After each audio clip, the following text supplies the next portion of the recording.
Hello guys, welcome to Mathofy channel. So आप सबकी जो आपको वेट था इतने दिनों से, सबकी नोटिफिकेशन आ गई है कि एग्ज़ाम कब कब होने वाला है। एक बार ज़रा ध्यान से इन डेट्स को नोट कर लेना जिस जिसने जो पेपर भरा हुआ है। देखो इसमें ना टीचिंग वाली तो बहुत कम भेजी है इन्होंने, टीचिंग वाली तो मुझे एक भी नहीं दिख रही। देखो junior engineer, sub editor, assistant engineer, but teaching का अभी तक कोई नहीं आया है। तो स्टार्ट करते हैं पहले से भाई। एक नौ को आपका एग्ज़ाम है, किसका? मीटर एंड रिले टेस्टर का, स्टेनोग्राफर का, मीटर रिले टेस्टर ग्रेड 2 का, ठीक है। 2 9 को रेडियोग्राफर का टेस्ट है, और ये आपके डिपार्टमेंट लिखे हुए हैं NDMC DPCC। 3 9 को आपका रिपोर्टर असिस्टेंट मैनेजर का टेस्ट है। 6 9 को आपका legal assistant UDC junior lab का है, ठीक है। इनकी वैकेंसीज आपको पता है बहुत कम कम है, तो भाई इनको पेपर ज़रूर देना। मैं बता रहा हूँ, DSSS चाहे भले ही 2 3 साल लगाए, लेकिन आपका रिजल्ट देगा ज़रूर। चाहे आप 30 के 40 में ज्वाइनिंग ले रहे हो, लेकिन आपको ज्वाइनिंग मिलेगी ज़रूर। ये बात कंफर्म है, ठीक है।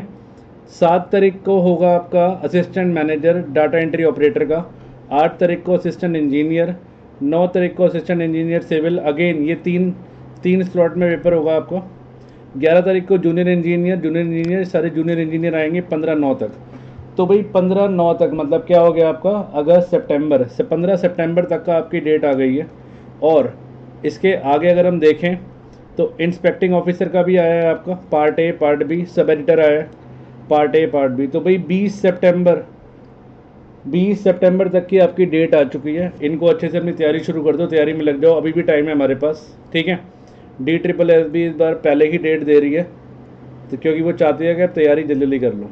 और भाई वेट मत करना इस चीज़ का कि पेपर आए तब आप तैयारी शुरू करो, अभी से स्टार्ट कर दो। और भाई for uploading of official of DSSS and send system general message to all the candidate. मतलब बेसिकली कहने का मतलब ये है कि जो नोटिफिकेशन होगी ना आपको यहीं से मिलेगी, वो अलग से कई बार होता है कि आपके मैसेज नहीं पहुंचता, पेपर आने वाला है आपका, 4 5 दिन रह गए, तो कई बार है ना बच्चों के मेल पे SMS पे आ जाता है कि भाई आप डाउनलोड कर लो। बट आप डेली क्या करते रहना, ये विजिट करते रहना इस वेबसाइट को अपने एडमिट कार्ड के लिए। और जनरली होता क्या है, 3 दिन पहले आपका एडमिट कार्ड आता है, ये देखा गया है। आपका जो पेपर होगा ना, इनकी डेट नोट कर लेना, इनके 3 दिन पहले ही आपका एडमिट कार्ड रिलीज़ होगा, उसको आपको डाउनलोड करना है। वो डाउनलोड एडमिट कार्ड पे जो जगह लिखी होगी लोकेशन, वहाँ पे आपको पहुँचना है टाइम से पहले, आधे घंटे पहले पहुँचना है पेपर के। जैसे मान लो आपका 12 बजे का पेपर है, 12 से 1 का स्लॉट है, मान लो 12 से 2 का स्लॉट है, तो आपका रिपोर्टिंग टाइम 11 बजे का होगा। वहाँ पे आप कोशिश करना कि 10:30 पहुँच जाओ। और मैं फिर बोल रहा हूँ, कई बच्चों को मैसेज या मेल नहीं जाता, तो आपको डेली ये वेबसाइट विजिट करनी पड़ेगी, इसको रट्टा मार लो। क्योंकि कई बार ऐसा भी होता है, बिलीव करो या ना करो, आज की डेट में भी ऐसा हो रहा है कि 3 से 4 साल लग जाते हैं ज्वाइनिंग में DSSS में। तो भाई या तो कुछ सिस्टम चेंज हो या कुछ हो, बट लेकिन अभी फ़िलहाल यही सिनेरियो चल रहा है, ठीक है। तो हम नेक्स्ट वीडियो में मिलते हैं, इनको ज़रा नोट करना, पेपर अच्छे से करना। All the best.